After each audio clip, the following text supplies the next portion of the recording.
Well, hello there, and thank you for joining me this morning. Joe Brady here with an introduction, kind of a teaser to some of the new capabilities of the latest update of the masking panel in Adobe Lightroom Classic. It's gotten extremely powerful, and it's amazing how easy it makes some fairly complex selections to be.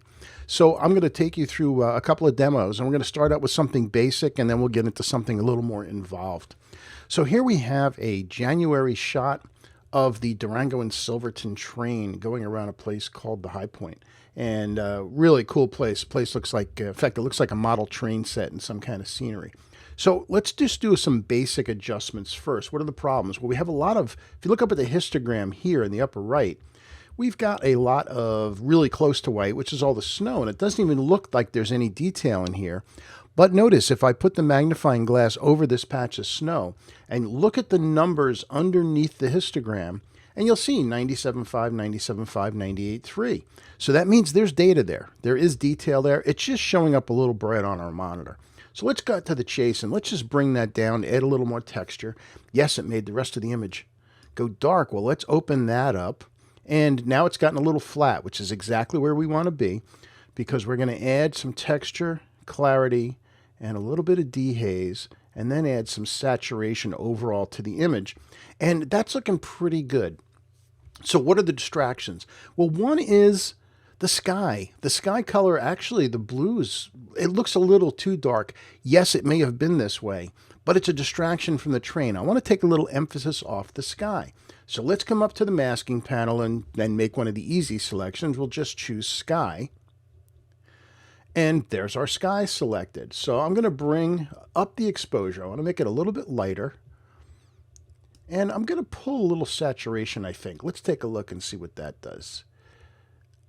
Yes, it does make the sky duller, but again, the reason for that is, well, that's what I'm after. I want to make it less something that your eye goes to. Yes, we can help that along with a crop, but let's leave it like that for now. Now, the next thing is the tone of the rocks. They're lacking some color. They're a little bit more colorful than this. So let's get a brush. So let's get back up to the masking panel, and we're going to create a new mask, and we're going to use the brush. Now, I could just put it on auto mask and go select all this. So let's see what happens. Does that work? And yes, you know what? As you can see, it's picking up part of the train. But let's go with that for now. Let's just pick all this rock here, and we'll see what we can do about limiting to where it is going. And in fact, if I come up top, you can see it's actually possibly getting into some of the sky. Well, here's one of the amazing parts. The masking panel can actually, in many cases, recognize what the subject is in your shot. So if we click on this mask, and we're going to subtract, what we're going to do is we're going to subtract the subject. So let's click on subtract subject, and look at that. It gets rid of the train, most of the train. It's still got a little bit of the engine in it, but that's pretty amazing that it found that. Now we can continue deselecting from this. I don't have to just deselect once. I can, let's see, I had picked a brush already. Let's get the brush, and we'll hold down the Alt key if it doesn't give us a minus. I'm going to make it, so I'll make the brush a little bit smaller, and I'm just going to go over top of the engine of the train, and that's good. Now we can add some warmth back up into these rocks.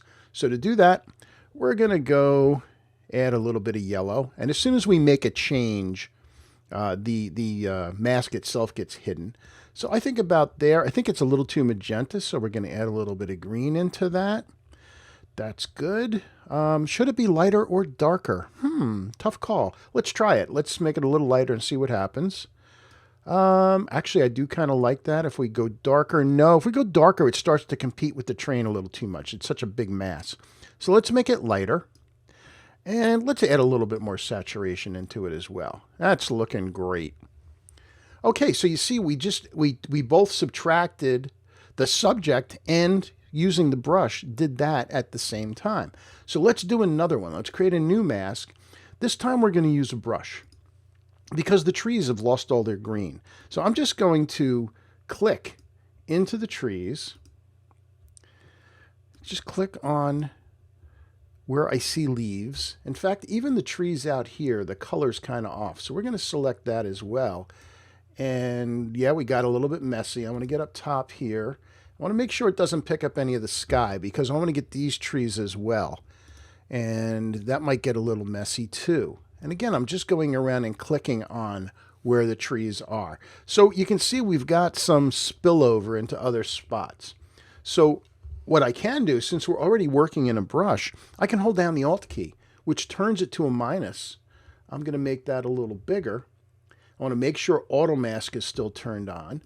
And I'm going to just paint over the rocks that we don't want to have a color change to. And anywhere else. Oh, maybe over here we don't want it to affect our rocks down on the bottom.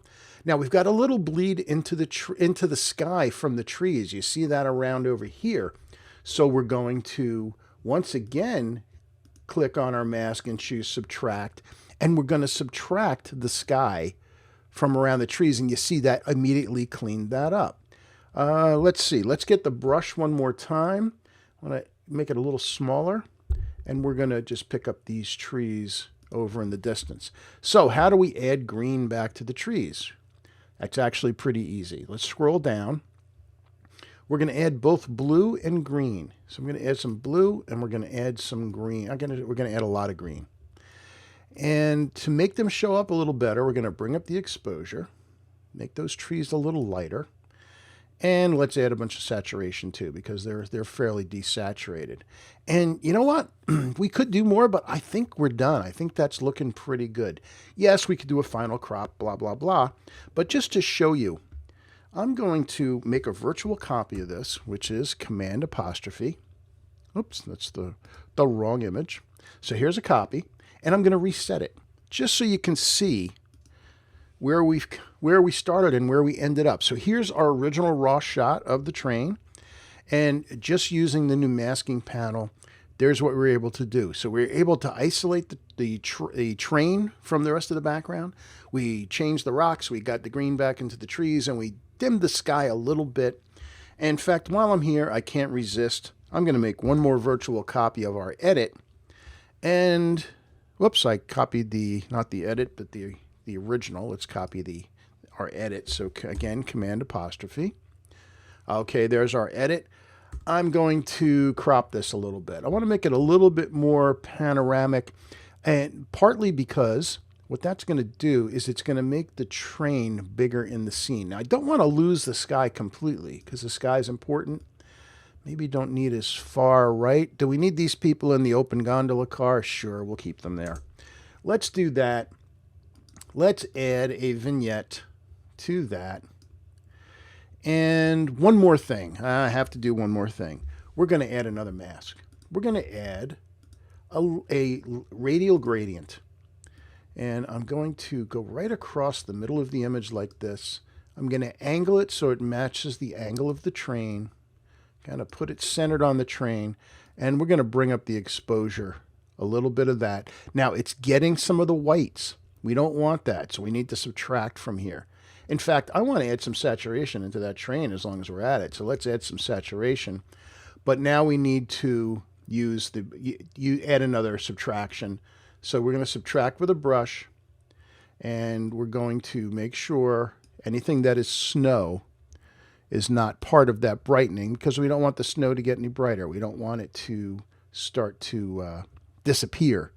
And that looks pretty good. Okay, so we'll take a look now at that. Hit enter to be done with our masks. And let's look at that full screen. And I like that a lot better. What just happened? The train is bigger in the scene. Even though it's kind of small, it's a different color, so it does stand out. And by getting rid of some of the landscape surrounding it, it becomes more prominent. Yes, we still have everything explaining where the thing is, but the train is more visible in the scene. Thanks for watching. Have yourself a great week. Bye-bye.